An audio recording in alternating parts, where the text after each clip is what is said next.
Part में अपन बात करेंगे फार्मर्स के बारे में। सबसे पहला आता है लैंडलेस फार्मर्स। ये वो लोग हैं जिनके पास अपनी खुद की कोई ज़मीन होती ही नहीं है। फिर बात करते हैं स्मॉल फार्मर्स की।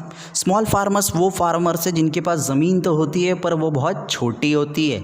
फिर मीडियम फार्मर्स की बात करें, ना तो इनके पास बहुत ज़्यादा पैसा होता है और ना ही बहुत कम। अब हम बात करते हैं लार्ज फार्मर्स के बारे में। इनके पास तो एकड़ों में ज़मीन होती है। इतनी ज़मीन होती है कि इन्हें अपने ज़मीन में काम करवाने के लिए मज़दूरों की ज़रूरत पड़ जाती है और यही तरीका है कि लैंडलेस फार्मर्स अपना घर चला पाते हैं। लार्ज फार्मर्स अपनी बड़ी से बड़ी ज़मीनों पर लैंडलेस लेबर से काम करवाते हैं और उन्हें रोज़ंदारी से वेजेस देते हैं। एक क्वेश्चन आता है, how do small farmers arrange money? किस तरीके से छोटे फार्मर्स मनी अरेंज करते हैं? They take loans from large farmers और ज़मींदार्स एंड फॉल इन डेप्थ ट्रैप। बड़े बड़े ज़मींदारों और लार्ज फार्मर्स से पैसे लेने के बाद वो डेप्थ ट्रैप में फंस जाते हैं। They take loans from bank.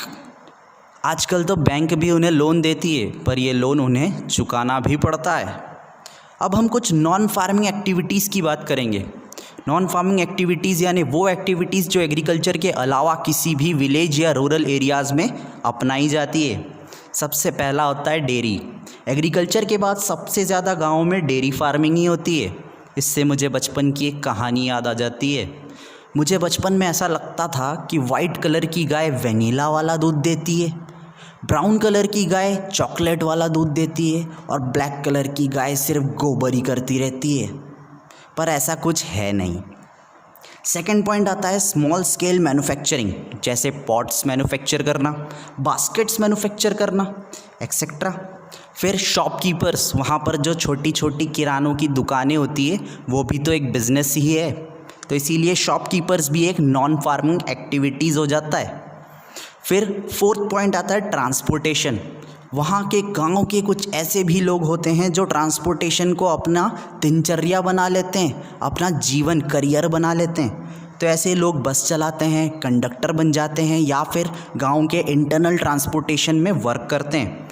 ये सभी नॉन फार्मिंग एक्टिविटीज़ होती है जो एग्रीकल्चर के अलावा गाँव में प्रैक्टिस की जाती है।